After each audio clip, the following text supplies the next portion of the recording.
नमस्ते। शिवोहम के आदरपूर्वक उच्चार के साथ आइए आज की चर्चा आरंभ करें। शिव सूत्र पर बनाए गए परिचयात्मक वीडियोस के इस सीरीज के चौथे एपिसोड में हम एक साथ हैं, और यदि आपने पिछले 3 एपिसोड्स नहीं देखे हैं तो मैं आपसे ये रिक्वेस्ट करूंगा, आपसे ये विनती करूंगा कि आप पिछले 3 एपिसोड्स भी अवश्य देख लें, क्योंकि ये एक ऐसी चर्चा है जो एक प्रकार से कंटिन्यूअम में है। इसमें एक तारतम्य है, पिछली चर्चा पिछली एपिसोड से अगले एपिसोड, और इस तरह से हम धीरे धीरे आगे बढ़ रहे हैं। शिव सूत्र एक ऐसा स्क्रिप्चर है जो कि संस्कृत में लिखा गया था, और उसका भावार्थ, उसका सरलीकरण और उसकी व्यावहारिक जीवन में उपयोगिता समझने के लिए हम ये वीडियो साथ साथ देख रहे हैं। और इस चर्चा का आरंभ करने से पहले मैं भाषा से संबंधित एक टिप्पणी के साथ अपनी बातचीत आरंभ करना चाहूंगा। शिव सूत्र संस्कृत में लिखे गए हैं, या कहा जाए तो संस्कृत में बोले गए हैं, और इस पर अपनी व्याख्या, अपना एक्सप्लेनेशन, अपना इंटरप्रिटेशन अलग अलग विद्वानों ने, अलग अलग लेखकों ने आज की व्यावहारिक और आधुनिक भाषाओं जैसे हिंदी और इंग्लिश में उपलब्ध कराई है।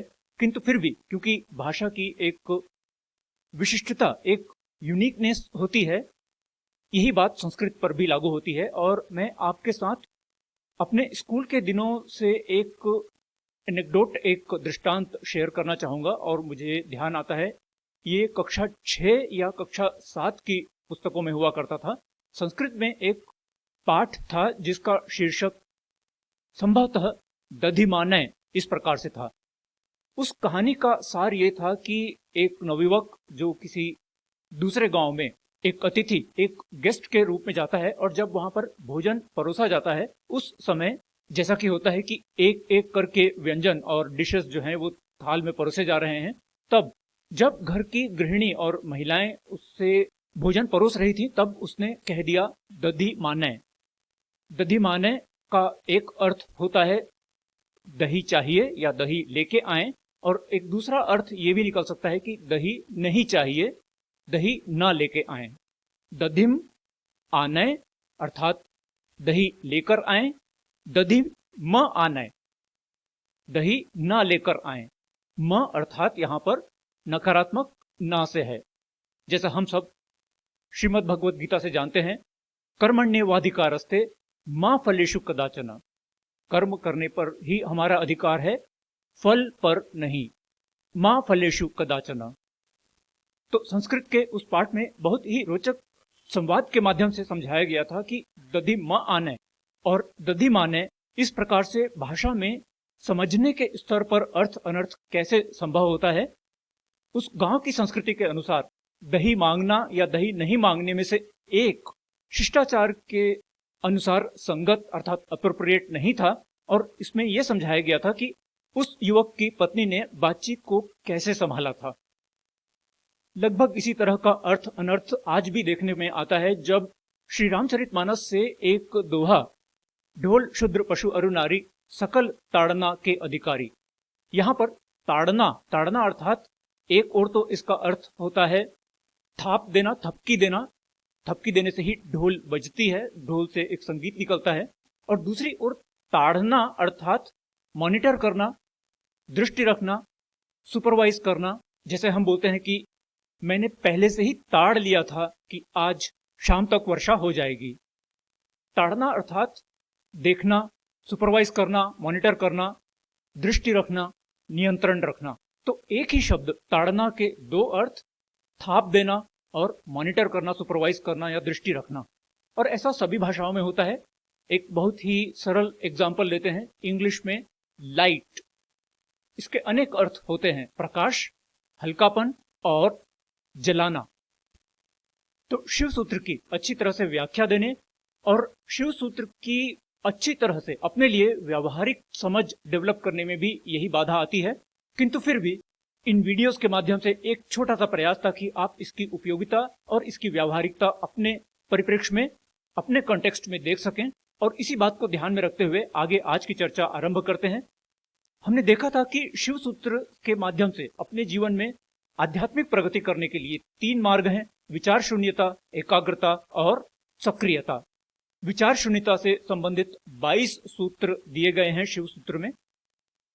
इन 22 सूत्रों पर चर्चा करने के पहले आइए विचार शून्यता, थॉटलेसनेस को ही पहले हम अच्छी तरह से समझें और उसके बाद हम प्रयास करेंगे कि कम से कम आरंभिक 5 सूत्र हम इस चर्चा में कवर कर लें। विचार शून्यता से संबंधित सबसे पहला बिंदु जो मैं आपके साथ शेयर करना चाहूंगा वो ये कि तकनीकी रूप से विचार शून्यता लगभग असंभव है। विचार शून्यता असंभव इसलिए है क्योंकि हमारे शरीर जिसमें सिर्फ हमारा दिखने वाला भौतिक शरीर नहीं, बल्कि जैसा कि पंचकोश के सिद्धांत में बताया गया है कि हमारे शरीर में अनेक कोश हैं और मनोकोश इसी शरीर का एक अटूट हिस्सा है, एक अभिन्न हिस्सा है। तो विचार शून्यता जिसको कहा जाए वो लगभग असंभव है क्योंकि मनोकोश में ही स्पंदन को हम विचार कह सकते हैं और ये एक अनवरत कंटिन्यूअस प्रक्रिया होती है। ठीक उसी प्रकार जैसे श्वसन या स्पंदन हमारे सोमेटिक बॉडी में, फिजिकल बॉडी में होती रहती है, ये इसका एक इनसेपरेबल अभिन्न गुण है। मैं इस बात को रिपीट करूं क्योंकि मनोमय कोश भी हमारी एग्जिस्टेंस का एक अभिन्न हिस्सा है। इसीलिए 100% विचार शून्यता, 100% थॉटलेसनेस लगभग असंभव है।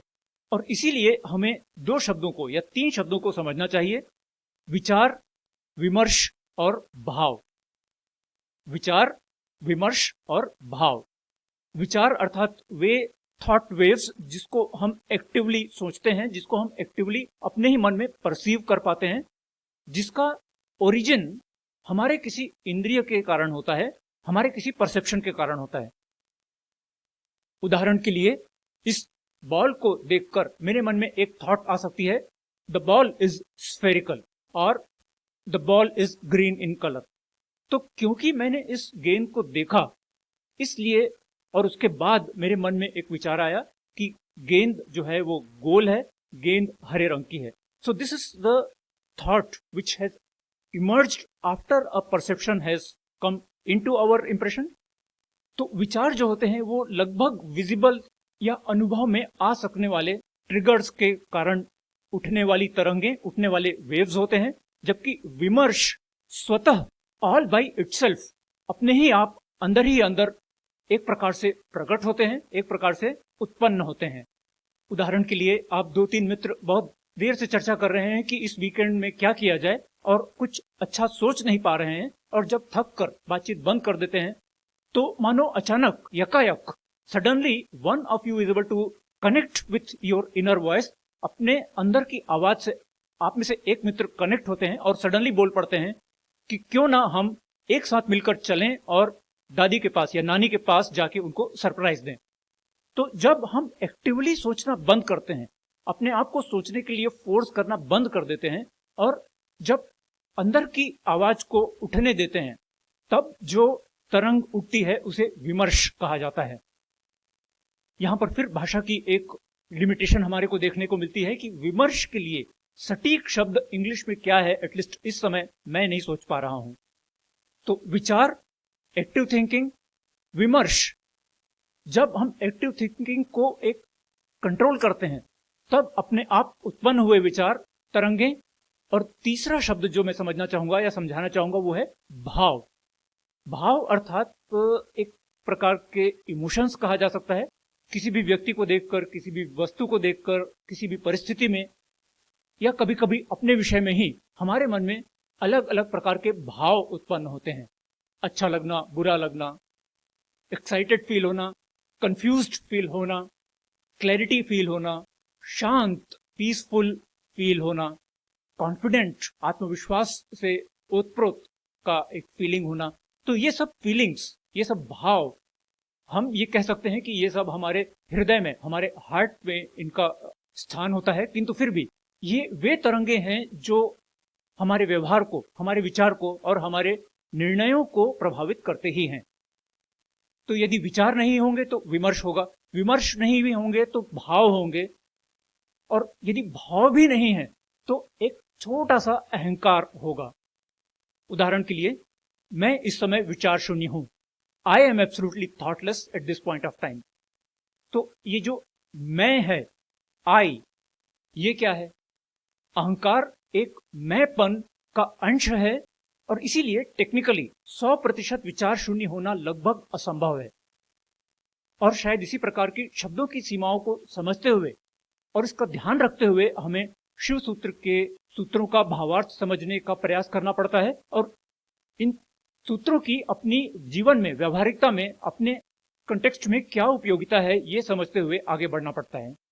तो विचार शून्यता के बारे में सबसे पहला जो अवलोकन, सबसे पहला ऑब्जर्वेशन जो मैं आपके साथ शेयर करना चाहता था वो यह कि विचार शून्यता एक मार्ग अवश्य है, किंतु विचार शून्यता का अर्थ जीरो थॉट्स, थॉटलेसनेस ऐसा नहीं है। यहां पर विचार शून्यता शब्द की सीमा है। विचार शून्यता को हम, और अब मैं दूसरे बिंदु की ओर आ रहा हूं, विचार शून्यता को हमें विचार न्यूनता या न्यूनतम विचार, thoughts as less as possible, इस प्रकार से समझते हुए आगे बढ़ना पड़ेगा, जो लगभग इस प्रकार से चित्रित यानी इलस्ट्रेट की जा सकती है जैसा कि अभी आप अपने स्क्रीन पर देख रहे हैं। बाईं ओर एक टर्बुलेंट ब्रेन या एक ऐसे मस्तिष्क की इलस्ट्रेशन है जिसमें बहुत सारे विचार हैं और इस विचार के कोलाहल के कारण the brain looks something like this and on the top of brain there is a lot of disturbance, there is a lot of collision and there is a lot of noise of multiple thoughts, but the person is unable to think deep. एक ऐसा व्यक्ति जो अपने मस्तिष्क के ऊपरी सतह पर, ऊपर के सतह पर बहुत सारे विचार होने के कारण और उनके आपसी टकराव के कारण पूरे समय व्यथित और तनाव में दिखता है और इसी कारण, इसी तनाव के कारण, इसी विचारों की अधिकता के कारण वो किसी भी विचार पर, किसी भी एक बिंदु पर गहरे नहीं सोच पाता। किंतु दाहिनी ओर हम एक ऐसे मस्तिष्क को देख पा रहे हैं जिसके विचार करने की शैली में एक नियंत्रण है। The person has a good control on the way he thinks and what he thinks and how much he thinks, and because of this he is able to go deep and deep and deep and deeper into a single thought process. इसे focus कहा जाता है। दाहिनी ओर हमें एक ऐसा मस्तिष्क, एक ऐसा व्यक्ति का मस्तिष्क देखने में आ रहा है जो वैसे तो कम सोचता हुआ दिखता है या उसका एक्सटर्नल बिहेवियर, बाहरी व्यवहार बहुत शांत सा दिख सकता है, किंतु वह व्यक्ति थोड़े से विचार को ही एक एक करके, एक एक विचार के साथ गहरे और गहरे और गहरे तक लेके जाता है और इस कारण उस व्यक्ति के अंदर एक इंटेंसिटी होती है, तेज होता है। तेज अर्थात उर्दू वाला तेज नहीं, संस्कृत वाला तेज, sharpness, intensity. This is what I mean by less thoughtness in place of thoughtlessness. Thoughtlessness, विचार शून्यता तकनीकी रूप से लगभग असंभव है, किंतु हम यथासंभव न्यूनतम विचारों के साथ अपने इंटरनल एपरेटस का बहुत अच्छी तरह से उपयोग कर सकते हैं। जो एक वाक्य मैंने कहा कि मैं विचार शून्यता में हूं या मैं समाधि का अनुभव ले चुका हूं, इन वाक्यों में, इन अभिव्यक्तियों में जो अहंकार का छोटा सा कण बाकी है, ये बात अभी हम विस्तार से चर्चा नहीं कर रहे हैं, किंतु जैसे जैसे हम अपनी आध्यात्मिक यात्रा में और इन चर्चाओं में आगे बढ़ेंगे, संभवतः आप इसका अर्थ स्वयं समझ जाएंगे या यदि आपके मन में कोई प्रश्न हो तो आप मुझसे ईमेल द्वारा पूछ सकते हैं। संभवतः विचार शून्यता से अधिक महत्वपूर्ण है विचार के थपेड़ों में बह न जाना। I guess it is more important to not get carried away or get swayed away by the force of thoughts rather than becoming thoughtless altogether. विचार शून्यता तो संभवतः स्वयं शिव तत्व के अंदर भी नहीं थी, क्योंकि उनके मन में भी एक विचार ही आया था कि क्यों न अपने मनोरंजन के लिए सृष्टि की संरचना की जाए। और जब यह विचार उनके मन में आया तो उसके बाद क्या क्या हुआ, इसकी बहुत अच्छी व्याख्या डॉक्टर मोहनलाल जी गुप्ता ने अपने ऑडियोज में बताई हुई है कि कैसे वे शिव तत्व, जो संभवतः ऊर्जा के एक पिंड के रूप में रहे होंगे, वहां से उन्होंने अनेक छोटे छोटे शिव तत्व क्रिएट कर दिए। कैसे उस शिव तत्व को ऐसे एक्सपेरिमेंट से सेटिस्फेक्शन नहीं मिला, फिर उन्होंने किस प्रकार भैरव की रचना की, शक्ति की रचना की और फिर किस प्रकार शक्ति को एक तरह से ऑथराइज किया, उसको एम्पावर किया ताकि वे सृष्टि की रचना कर सकें, प्रकृति की रचना कर सकें। तो ये सब बहुत ही रोमांचकारी है। It is very interesting to listen to all those anecdotes और episodes in the audios which doctor Mohanlal ji Gupta has very kindly made available to all of us. किंतु आइए विचार शून्यता के लिए, या कहें विचार की थपेड़ों की इंटेंसिटी को कम करने के लिए, विचारों की न्यूनता के लिए एक टेक्निक मैं आपको इसी समय देते चलूं, और वो टेक्निक बहुत ही सिंपल है। आप किसी भी एज ग्रुप में हो, आपकी मान्यता या फेथ कोई भी हो, आप कोई भी भाषा बोलते हो, आप कोई भी वर्ण या जाति को बिलोंग करते हो, जाति अर्थात कास्ट नहीं, जाति अर्थात qualities that we inherit because of the virtue of our birth itself. अपने जन्म के कारण ही जो गुण हम अपने चरित्र में देख सकते हैं और व्यवहार कर सकते हैं, उस अर्थ में जाति। तो आप किसी भी धर्म, किसी भी जाति, किसी भी वर्ण, किसी भी भाषा, किसी भी क्षेत्र में रहने वाले हो, आपका एज ग्रुप कोई भी हो, ये टेक्निक आप सभी के लिए उपयोगी हो सकती है।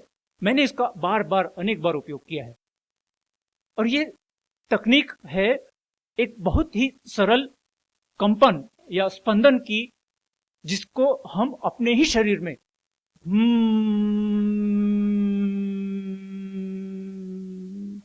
इस प्रकार से उत्पन्न कर सकते हैं। आप यदि ओम बोल सकें तो बहुत ही अच्छा, और यदि ओम आप नहीं बोलना चाहते तो इस प्रकार से अपने कंठ में एक जो स्वर है या जो उच्चार है, उसका कंपन लंबे समय तक, जितने समय तक आप अपने श्वास को खींचकर इस स्पंदन के लिए सपोर्ट प्रदान कर सकें, उतना ही बेहतर। धीरे धीरे प्रैक्टिस करने के बाद होगा ये कि आप इस स्पंदन के कारण अपने पूरे शरीर में एक प्रकार का वाइब्रेशन फील कर सकेंगे, और ये वाइब्रेशन, ये जो स्पंदन है, विचारों के चक्रवात को एक प्रकार से काट देने का काम करता है। हमें करना कुछ नहीं है, अपने शरीर को एक स्थिर पोजीशन में लाकर बैठे हुए अपने शरीर को स्थिर कर लेना है। यदि आंखें बंद कर लें तो बहुत ही अच्छा, और अपने कंठ से, और जब आप धीरे धीरे एक्सपर्ट हो जाएंगे तो लगभग पूरे शरीर से आप ये स्पंदन पैदा कर सकते हैं।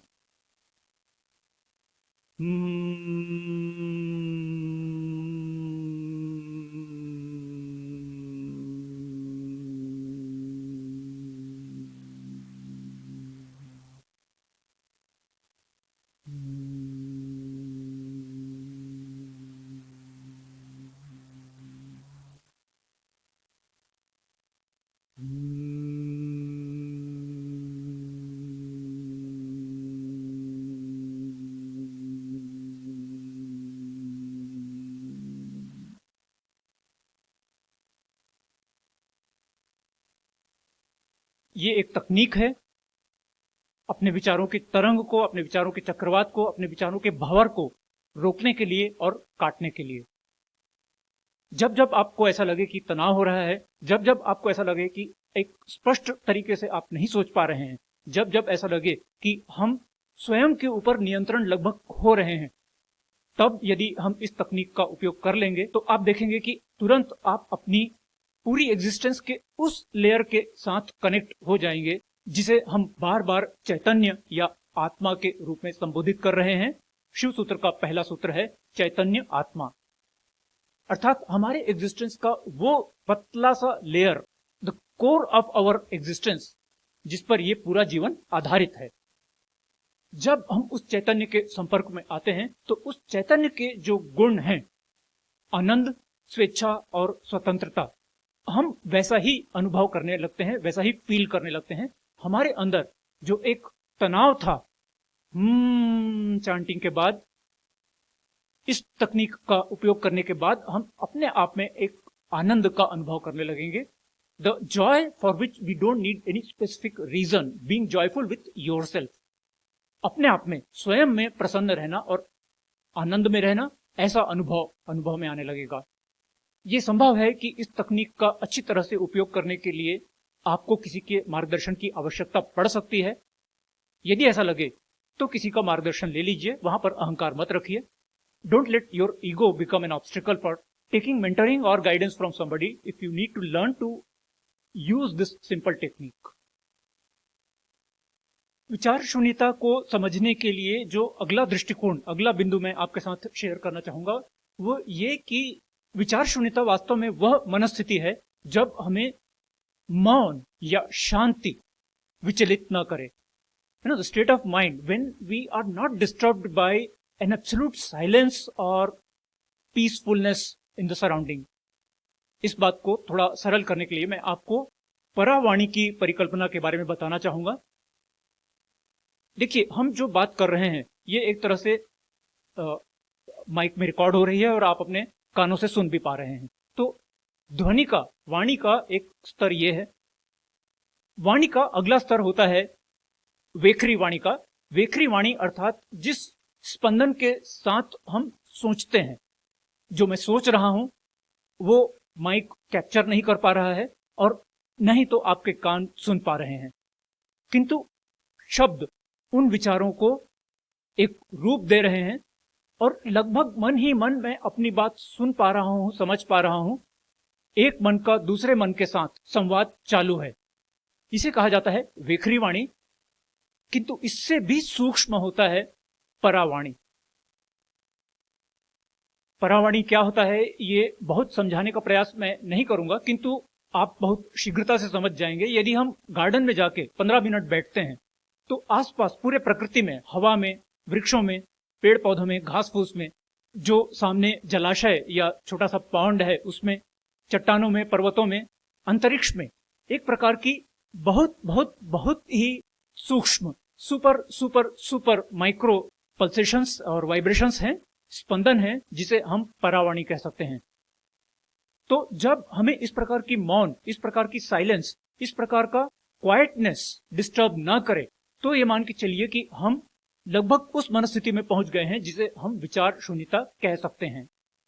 और जब हम उसी प्रकार की परावाणी, जिसके लिए अभी उदाहरण देने के लिए मैंने हवा, अंतरिक्ष, जलाशय, वृक्ष, पेड़ पौधे और घास फूस का एग्जाम्पल लिया, जब उसी प्रकार की परावाणी हम अपने अंदर अनुभव कर सकते हैं, उसी प्रकार की परावाणी की उपस्थिति, the presence of same kind of परावाणी when we are able to feel within us, then we can say that we are in connection with the चैतन्य on which we are all supported. एक ऐसी चैतन्य ऊर्जा के संपर्क में हम आ चुके हैं जो हम सभी को सपोर्ट प्रदान करती है। हम सभी का अस्तित्व इसी चैतन्य तत्व पर आधारित है। तो विचार शून्यता को इस दृष्टिकोण से भी समझने का प्रयास करिएगा कि एक और जहां हम में से अधिकांश मित्र यदि किसी प्रकार का आसपास कोलाहल ना हो रहा हो, किसी से बातें ना कर रहे हो या टीवी, मोबाइल पर कोई वीडियो ना देख रहे हो, यदि ऐसा 10 मिनट का भी पीरियड आता है तो डिस्टर्ब हो जाते हैं, अर्थात उन्हें किसी न किसी प्रकार की ध्वनि, किसी न किसी प्रकार का कोलाहल चाहिए। जब हम इस प्रकार की आवश्यकता, इस प्रकार की अनिवार्यता से बाहर आ जाते हैं और मौन हमें डिस्टर्ब नहीं करती, silence does not disturb us any more, then we are taking baby steps towards विचार शून्यता। विचार शून्यता या थॉटलेसनेस को समझने के लिए इस अगले बिंदु को एक बार स्वयं समझने का प्रयास कीजिएगा, स्वयं के साथ विमर्श कीजिएगा कि यदि विचार शून्यता की बात हम कर रहे हैं तो जो विचार हैं अंततः ये विचार कहां से आते हैं। क्योंकि जो विचार अभी हमारे मस्तिष्क में पहुंचा है उसका उद्भव, the origin of the thought must be there somewhere, उसका उद्भव कहीं ना कहीं तो हुआ होगा। इस समय हम इस पर विस्तार में नहीं जाएंगे, ये आपके स्वयं के साथ विमर्श करने के लिए एक विषय हुआ। इस एक प्रश्न के साथ 2, 4, 10, 15, 20 मिनट जितना संभव हो स्वयं के साथ व्यतीत कीजिएगा। Spend a couple of minutes with yourself with this one simple thought, where do the thoughts that come into our mind, where do they originate actually, what is the source of these thoughts. विचार शून्यता को समझने के लिए ये अगला बिंदु बहुत ही वैज्ञानिक जैसा लगता है और बहुत ही रोमांचक लगता है। यदि हम आध्यात्मिक यात्रा के लिए पूरी तरह से अभी तैयार नहीं है तो विचार वास्तव में एक इंसुलेशन के समान काम करते हैं। इंसुलेशन जो हमें हाई वोल्टेज करंट का शॉक लगने से बचाते हैं। मैं थोड़ा एक्सप्लेन करूं। यदि हम आध्यात्मिक प्रगति करने के लिए सफिशिएंटली मैच्योर नहीं हैं तो हमारे जो विचार हैं, विचार अर्थात हमारे आसपास की घटनाओं से, आसपास के अनुभवों से, हमारे मित्रों के कारण होने वाले अनुभव के कारण, अपनी दिनचर्या के कारण, अपने ही कारण, अपनी जॉब के कारण, अपने परिवार के कारण, अलग अलग प्रकार के जो विचार हमारे मन में आते रहते हैं, ये विचार उस हाई वोल्टेज इलेक्ट्रिसिटी से हमें बचा के रखते हैं। हाई वोल्टेज इलेक्ट्रिसिटी अर्थात चेतना। क्योंकि यदि हम प्रिपरेशन के बिना चेतना के संपर्क में आ जाएंगे तो हमें वैसा ही करंट लगेगा जैसे एक हाई वोल्टेज वायर को जिसका इंसुलेशन कट फट गया है उसको यदि हम अपने हाथों से छू लें तो कैसा करंट लगेगा। चेतना के संपर्क में आना, यदि हम उसके साथ संपर्क में आने के लिए तैयार नहीं हैं, तो ये एक करंट लगने जैसा अनुभव हो सकता है। इसीलिए विचारों का होना उन व्यक्तियों के लिए वास्तव में अच्छा है जो अभी आध्यात्मिक प्रगति के लिए तैयार नहीं है, क्योंकि चैतन्य, इसकी ऊर्जा का लेवल बहुत ऊंचा होता है। It is very high in its intensity. Current लगने की जो बात मैंने कही है उसको शब्दशः न लें। ऐसा नहीं होगा कि आपको चेतना के संपर्क में आते ही करंट लगेगा, ऐसा नहीं है। किंतु जो स्पंदन, जो स्फूर्ति, जो सक्रियता आपको चेतना से संपर्क में आने के बाद अनुभव होती है, वो एक बहुत ही अलग प्रकार की सक्रियता होती है, बहुत ही अलग प्रकार की एनर्जाइजिंग होती है। आपने देखा भी होगा कि एक वृद्ध व्यक्ति जिसका शरीर तो बहुत ही थका हुआ दिखता है, वो पूरी एनर्जी के साथ दिन में 8 घंटे, 10 घंटे, 12 घंटे, 15 घंटे काम कर लेता है। किंतु एक नवयुवा जो अभी पूरी तरह से बलिष्ठ है, who is strong in every sense, at least physically, जो कि शारीरिक रूप से एकदम स्वस्थ है, 2, 3, 4 घंटे काम करने के बाद थक जाता है। तो जो शक्ति का स्रोत है, शक्ति और ऊर्जा का जो स्रोत है, वो पूरी तरह से फिजिकल नहीं होता। यदि हम अपनी चेतना के स्रोत से भी संपर्क में आ जाते हैं, if we are able to connect with our chaitanya as a source of energy, then it can be a tremendous experience altogether.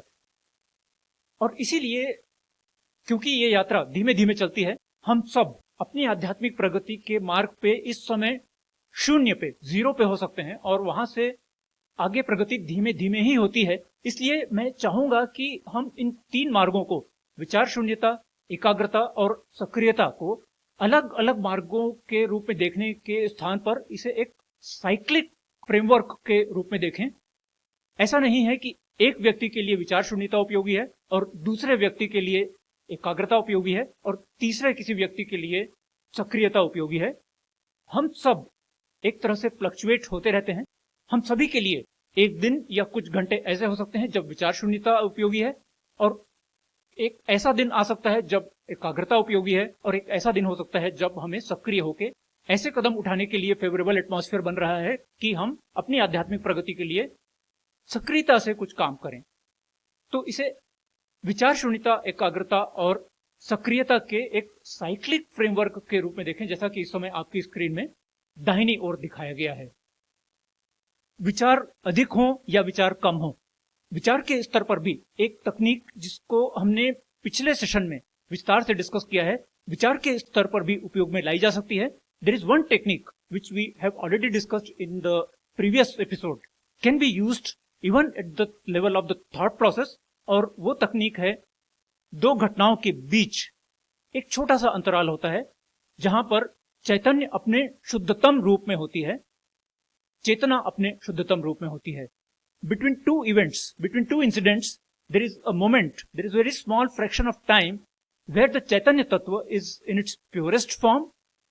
जिस प्रकार 2 घटनाओं के बीच, उसी प्रकार 2 विचारों के बीच भी एक बहुत ही छोटा सा स्पर ऑफ मोमेंट होता है, एक बहुत ही छोटा सा क्षण होता है, एक बहुत ही छोटा सा समय का एक विंडो होता है जहां पर हम पिछले विचार से निकल चुके हैं और अभी अगला विचार आरंभ नहीं हुआ है।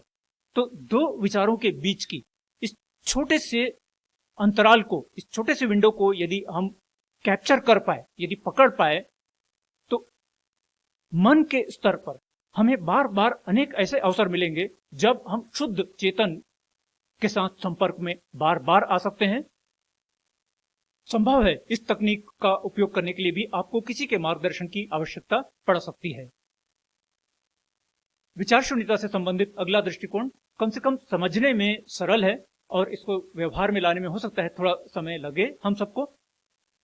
हमें अपने अंदर चल रहे विचारों की प्रति मिनट संख्या के अनुसार यदि देखें तो, एक उदाहरण के लिए, यदि प्रति मिनट 100 विचार मेरे मन में आ रहे हैं, तो 100 विचार से प्रति मिनट 2 विचार की जो यात्रा है, journey from 100 thoughts per minute to only 2 thoughts per minute, ये एक ऐसी यात्रा है जिसमें 4 स्टेजेस हो सकते हैं। पहला स्टेज तो हुआ कि हम अपनी थॉट्स के ऊपर, अपने विचारों के ऊपर कोई भी कंट्रोल नहीं कर पा रहे हैं। We are getting hundreds of thoughts per minute and each of those thoughts are maybe partly connected with each other and partly unconnected with each other, partly useful and partly harmful or even damaging. हमारे मन में सैकड़ों विचार आ रहे हैं, कुछ विचार आपस में एक दूसरे से संबंधित हैं और कुछ विचार ऐसे हैं जिनका आपस में कोई संबंध नहीं है, एकदम अनकनेक्टेड से विचार हैं। कुछ ऐसे विचार हैं जो हमें लाभ पहुंचा रहे हैं और कुछ ऐसे विचार हैं जो हमारे लिए हानिकारक हैं और हो सकता है कि उसके कारण हमें छोटे बड़े घाटे हो रहे हैं, हानि हो रही है, we are losing time and again. तो प्रति मिनट 100 विचार से प्रति मिनट 2 विचार की ओर यात्रा में अगला कदम होगा विचारों का एक प्रकार से क्विक एनालिसिस करके उनमें सेग्रीगेशन करना, उनमें एक प्रकार से वर्गीकरण या भिन्नीकरण करना, ताकि हम विचारों की संख्या कम कर सकें, ताकि हम ये समझ सकें कि कौन से विचार हमारे लिए उपयोगी हैं और कौन से विचार हमारे लिए उपयोगी नहीं हैं। अपने ऊपर नियंत्रण का ये एक प्रकार से पहला स्टेज हुआ। अपने ऊपर इस प्रकार नियंत्रण पा लेने के बाद संभवतः हम लेस थॉटनेस की ओर अगला कदम ले सकते हैं, जब हम बहुत ही गिने चुने थोड़े से विचारों के ऊपर गहनता और गहनता से विचार करते हुए, जिसे हम वर्टिकल थिंकिंग भी कह सकते हैं, आगे बढ़ें। Once we have mastered the art of segregating between the thoughts, after we can distinguish between the thoughts which are useful and useless, then we can start focusing on the useful thoughts. We can start working on reducing the number of thoughts that we think about, and instead of going horizontal, we start going deeper and deeper and deeper into that particular one idea or a few ideas, and we can call this vertical thinking. विचार शून्यता का, thoughtlessness का fourth stage, जिसके लिए again English में कोई सटीक शब्द नहीं है, वो कहा जाता है तुरिया अवस्था। तुरिया अवस्था। और मन की इस अवस्था को समझने के लिए हमें अपनी दिनचर्या के 3 अवस्थाओं को समझना होगा। हम या तो जागृत होते हैं, during the day we are active and agile, फिर रात होती है जब हम थक जाते हैं, then we go to sleep, निद्रा अवस्था, जागृत, निद्रा। और नींद पड़ने के बाद, नींद जब गहरी हो जाती है या नींद के अलग अलग स्टेजेस में अलग अलग प्रकार के स्वप्न हमें आते हैं, we get into kind of dreaming mode after we have got into sleep.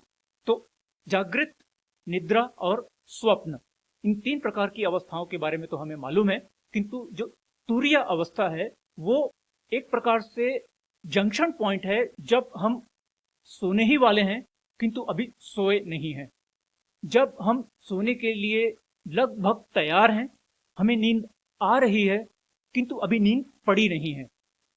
तो जागृत अवस्था और निद्रा अवस्था के ठीक जंक्शन पॉइंट पर एक बहुत ही छोटा सा विंडो, बहुत ही छोटा सा एक अंतराल होता है, जिसे तुरिया अवस्था कहा जाता है। और बहुत सारे ऐसे वैज्ञानिक हैं, स्पेशली मुझे याद आता है संभवतः एडिसन या आइंस्टाइन ने अपनी बायोग्राफी में लिखा है कि जब वे कोई प्रोजेक्ट लेकर बैठे होते हैं और उनके मन में कोई नया समाधान, कोई नया सोल्यूशन नहीं आता है, तो वे अपनी आर्म चेयर पर, अपने सोफे पे, अपने हाथों में एक लोहे की गेंद लेके और इस तरह से टिक के आंख बंद करके लेट जाते हैं या ढीले पड़ जाते हैं। ऐसी अवस्था को प्राप्त हो जाते हैं जब ना तो वो जागे हुए हैं ना तो वो सोए हुए हैं, और हाथ में वो लोहे की गेंद इसलिए रखते थे ताकि नींद पड़े तो वो लोहे का गेंद जमीन पे गिरे और आवाज के कारण उनकी नींद खुल जाए वापस। तो वे ऐसा अधिक से अधिक समय तुरिया अवस्था में, तुरिया अवस्था अर्थात जब वे ना तो जागे हुए हैं और ना ही तो अभी उनकी नींद पड़ी है, ऐसी मनस्थिति में अधिक से अधिक समय बिताना चाहते थे ताकि विचार शून्यता का अर्थात अपनी चैतन्य शक्ति के साथ संपर्क का अधिकतम लाभ वे ले सकें। क्योंकि चैतन्य शक्ति के संपर्क में आने से हमारे मन में समाधान और सृजनात्मकता, solutions for the complex problem as well as creativity एक तरह से स्वयं उत्पन्न होती है। तो ये जो तुरिया अवस्था है, ये विचार शून्यता का चौथा स्टेज है। तो एक ही मिनट में संकेतात्मक रूप से 100 विचार, एक ही मिनट में संकेतात्मक रूप से 20, 25, 30 विचार, ताकि आप अपने आप को थोड़ा समय दे सकें और उन विचारों के बीच एक प्रकार का क्लासिफिकेशन, एक प्रकार का सेगमेंटेशन, एक प्रकार का डिफरेंशिएशन कर सकें कि कौन से विचार हमारे लिए उपयोगी हैं, कौन से विचार हमारे लिए उपयोगी नहीं हैं। तीसरा स्टेज, जिसे हमने वर्टिकल थिंकिंग कहा है, जहां पर हम लेस थॉटनेस की ओर अग्रसर हो रहे हैं और वहां से हम तुरिया अवस्था का एक अनुभव लेने की ओर। तो इस प्रकार से विचार शून्यता के कॉन्सेप्ट को, विचार शून्यता की परिकल्पना को हम अपने लिए 4 भागों में विभक्त यानी सेग्रीगेटेड माने तो इसको हमें हैंडल करने में बहुत सरलता रहेगी। The concept of thoughtlessness will not cause any anxiety, so to say, within us. अपने विचारों पर नियंत्रण करने के लिए एक और टेक्निक, इतनी सरल टेक्निक कि आपको लगभग विश्वास नहीं होगा कि क्या ये काम करती भी है। यदि मैं आपके साथ शेयर करूं तो क्या आप इस पर विश्वास करेंगे? ये टेक्निक है आश्चर्य के भाव में रहना। जैसे हम कहते हैं, अरे वाह, the wonder is the state of mind when our thoughts take a back seat. आश्चर्य का भाव एक ऐसी मनस्थिति है जब हम विचारों को एक तरह से छोड़ देते हैं और उस वंडर को, उस आश्चर्य को हम पूरी तरह से एंजॉय करना चाहते हैं, पूरी तरह से उसको हम अपने में समेट लेना चाहते हैं। तो हम अपने आसपास यदि नोटिस करना शुरू करें तो आश्चर्य में आने के लिए हमारे पास अनेक क्षण, अनेक अवसर, अनेक मोमेंट्स अवेलेबल होते हैं। किसी ने रूम में एंट्री ली, अरे वाह, आपने डाइनिंग टेबल पर ढक्कन खोलकर देखा कि मैंगो शेक रखा हुआ है, अरे वाह, आपने घर का दरवाजा खोला और देखा कि सामने आपकी फ्लोर पर लिफ्ट ऑलरेडी अवेलेबल है, अरे वाह, आपने किसी को कॉल किया और 2 रिंग जाने के बाद ही उन्होंने फोन उठा लिया, अरे वाह। तो अरे वाह, वंडर के लिए हमारे पास अनेक अवसर उपलब्ध होते हैं। हम, क्योंकि इस बारे में किसी से चर्चा नहीं होती, इसलिए इसको एक तरह से गंवाते चले जाते हैं।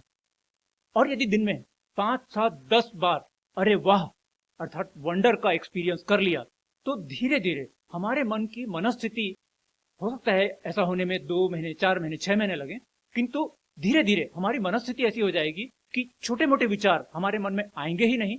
हम पूरी तरह से अपने आप में प्रसन्नचित्त, अपने आप में आश्चर्यचकित ऐसी मनस्थिति में रहेंगे जब हम विचारों के लेवल से एक प्रकार से ऊपर आ चुके होंगे। आश्चर्य करना, हर्ष के साथ आश्चर्य करना, to express the wonder with joy is the quality of our चैतन्य। अपने आनंद और अपने आश्चर्य को अभिव्यक्त करना हमारे चैतन्य का स्वभाव होता है। किंतु यहां पर सिर्फ इतना ध्यान रखिए, इस प्रकार की अभिव्यक्ति, इस प्रकार का वंडर प्राकृतिक हो, नेचुरल हो, उसमें बनावटीपन ना हो। बनावटीपन के साथ बोला गया अरे वाह और एक स्पीचलेसनेस के साथ बोला गया, एक ऐसी मनस्थिति जब हमारे पास एक तरह से शब्द ही समाप्त हो जाते हैं, when we become निशब्द, speechless, that is the state of mind I'm talking about। मैं उस मनस्थिति की बात कर रहा हूं जब हम निशब्द हो जाएं, आश्चर्यचकित हो जाएं, एक तरह से आनंद से भर जाएं, हर छोटी बड़ी चीज के लिए हमारे मन में एक आनंद का भाव, एक आश्चर्य का भाव हो, एक निशब्दता का भाव हो, स्पीचलेसनेस का भाव हो। और विचार शून्यता के बारे में एक अंतिम बात मैं ये कहना चाहूंगा कि इसको एक उद्देश्य, एक गंतव्य, डेस्टिनेशन के रूप में मान के चलें। जैसे हम कोई यात्रा करना चाहते हैं, यदि हम छुट्टी मनाने के लिए, वेकेशन के लिए मान लीजिए कन्याकुमारी जाना चाहते हैं, तो कन्याकुमारी जाने का उस गंतव्य का उद्देश्य पहले सेट करना होता है और उसके बाद यात्रा शुरू करनी होती है।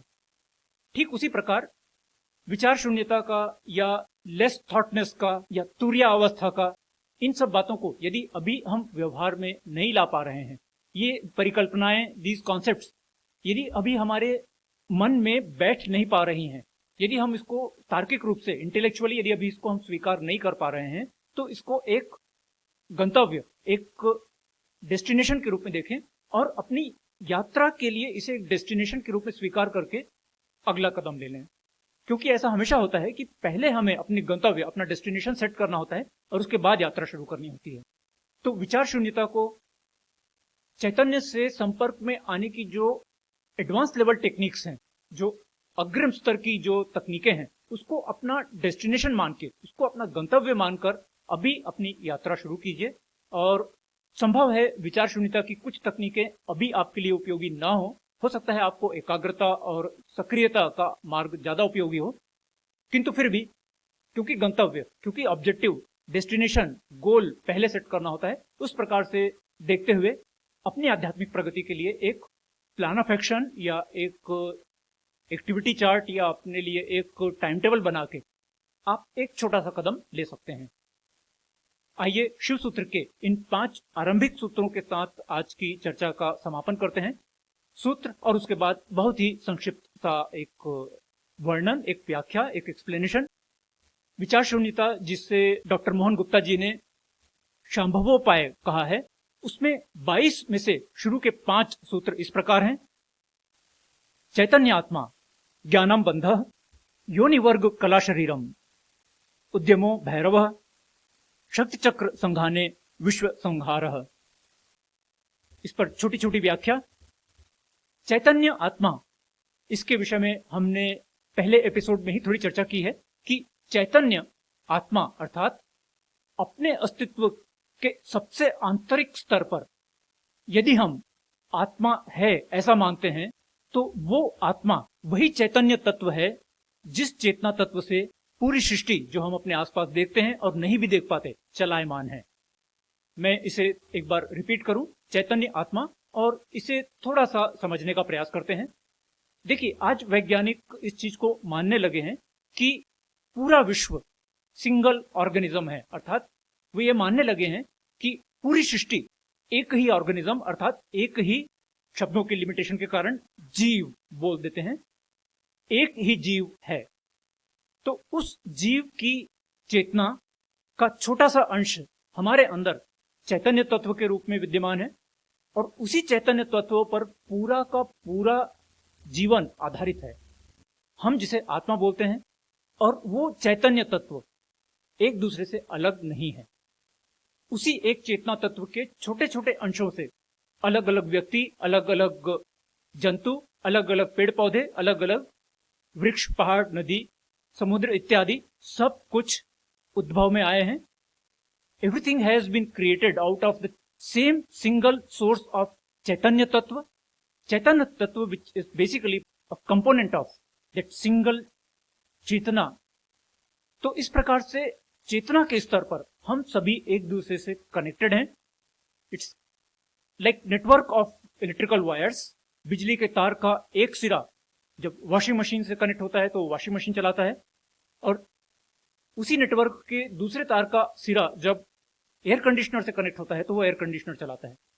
तो बिजली अर्थात विद्युत की जो ऊर्जा है, एक ही ऊर्जा से दो अलग अलग अप्लायंसेस, दो अलग अलग उपकरण चल रहे हैं। उसी प्रकार एक ही चेतन तत्व से दो अलग अलग व्यक्ति, दो अलग अलग जंतु, दो अलग अलग वृक्ष, दो अलग अलग पहाड़, नदी, चट्टान आदि कनेक्टेड हैं, उत्पन्न हुए हैं और अपने अपनी रचना के अनुसार, अपने अपने रोल के अनुसार अपना अपना काम कर रहे हैं। दूसरा सूत्र ज्ञानम बंध के ऊपर भी हमने पिछले एपिसोड में थोड़ी चर्चा की थी कि जो हमें ज्ञात है वो एक प्रकार से हमारे लिए तब एक बंधन बन जाता है यदि हम उस ज्ञान के कारण अहंकार में आ जाएं और उस ज्ञान के कारण अपना मस्तिष्क उन संभावनाओं के लिए बंद कर लें जो हमारे मस्तिष्क बंद करने के बाद भी हैं। द ट्रूथ और द बॉडी ऑफ नॉलेज और the body of existence which exist regardless of we accepting it और नॉट एक्सेप्टिंग इट।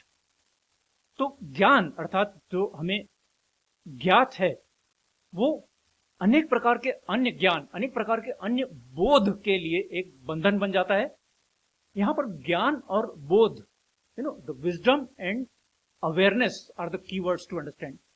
बोध होने के लिए ज्ञान की आवश्यकता नहीं होती। एक चींटी को भी बोध होता है कि कौन से दाने का संग्रह करना है और कौन से दाने को छोड़ देना है। या एक 6 महीने के छोटे से बालक को भी बोध होता है कि कौन उसकी मां है और कौन उसकी मां नहीं है।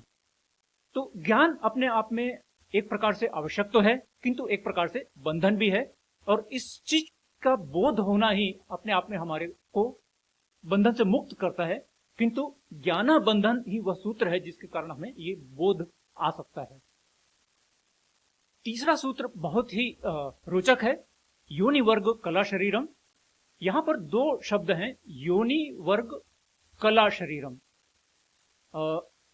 यहां पर योनि अर्थात एक प्रकार से हम स्त्रीत्व का मन में कल्पना बिठा सकते हैं कि हमें शरीर मिले इसके लिए एक स्त्री का होना, एक गर्भ की आवश्यकता होती है। और गर्भ होने मात्र से हमें शरीर नहीं मिल जाता, हमें शरीर मिलने के लिए एक और फैक्टर, एक और कारक आवश्यक है, वो है कला। कला अर्थात कुछ करना, जिसे कर्म के सिद्धांत के ग्लॉसरी में कर्तापन कहा जाता है। तो जब हम कोई कर्तापन के साथ कोई काम करते हैं, कोई कर्म करते हैं, तो उस कर्म के फल के स्वरूप में हमें यह शरीर प्राप्त होता है। तो शरीर प्राप्त करने के लिए हमारे कुछ पूर्व जन्म में किए हुए कर्म होते हैं और हमें गर्भ का एक संरक्षण मिलता है, तब जाके हमें शरीर प्राप्त होता है। योनि वर्ग कला शरीरम।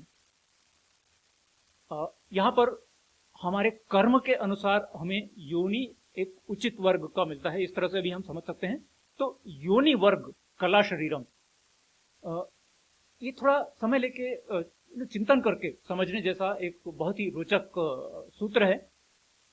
जैसे हम एक और थोड़ा पैरेलल के लिए एक उदाहरण ले सकते हैं कि यदि मुझे एक मसालेदार छोले बनाना है तो कढ़ाई की आवश्यकता होगी ताकि मैं उसका मसाला बना सकूं, और सिर्फ कुकर और कढ़ाई के अवेलेबल होने से छोले नहीं बनेगा, मेरे को कुछ कर्म भी करना होगा, मुझे कुछ अपनी कला भी दिखानी होगी, राइट। तो जब दोनों का कॉम्बिनेशन बनेगा, availability of the utensils, availability of the apparatus and the action required to produce something, तब जाके जो शरीर है वो शेप अप होता है। तो यहां पर योनि वर्ग कला शरीरम के कारण ही होता यह है कि हम कर्म करते जाते हैं और कर्म करते करते करते ऐसा होता जाता है कि हम अपने ही कर्म के कारण अनेक बार, अनेक परिस्थितियों को गो थ्रू करने के लिए, अनेक परिस्थितियों का सामना करने के लिए, अनेक परिस्थितियों से गुजरने के लिए बार बार ये जीवन धारण करते हैं। और ये प्रोसेस ऐसा होता है कि हर बार जीवन धारण करने के समय हम कुछ नए कर्म करते हैं, फिर हमें एक प्रकार से जीवन धारण करने की जो विशियस साइकिल है उसमें हम फंस जाते हैं या उसमें हम उलझ जाते हैं और बार बार हमें शरीर मिलता जाता है। तो जितने बार हम शरीर धारण करते हैं उतनी बार हम अपने सोर्स अर्थात अपने चैतन्य शक्ति है या चैतन्य ऊर्जा है उससे हम दूर होते चले जाते हैं। योनि वर्ग कला शरीरम, जैसे कि अनौपचारिक रूप से कई बार हम कहते हैं कि कलाकार है, मतलब एक कलाकार का एक शाब्दिक अर्थ होता है कि जो अच्छी कलाकृति बनाए, आर्टिस्ट। पर हम अनौपचारिक रूप से भी कभी कभी किसी को बोलते हैं कलाकार है। ऑफिस में पॉलिटिक्स होगी तो बोलेंगे वो तो कलाकार है। तो कलाकार का अर्थ ये हुआ, कला का अर्थ ये हुआ कि जो कर्म कांड करे, जो कर्तापन भाव के साथ कुछ करे।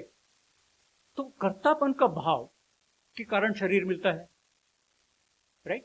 तो कर्तापन के भाव को जब हम कम करेंगे तो हम इस शरीर को धारण करने की जो कंपल्सिवनेस है, जो आवश्यकता है, उससे हम धीरे धीरे बाहर आएंगे। और जब ये कंपल्सिवनेस कम होगी, शरीर धारण करने की आवश्यकता कम होगी, तो फिर हमें योनि की आवश्यकता नहीं होगी।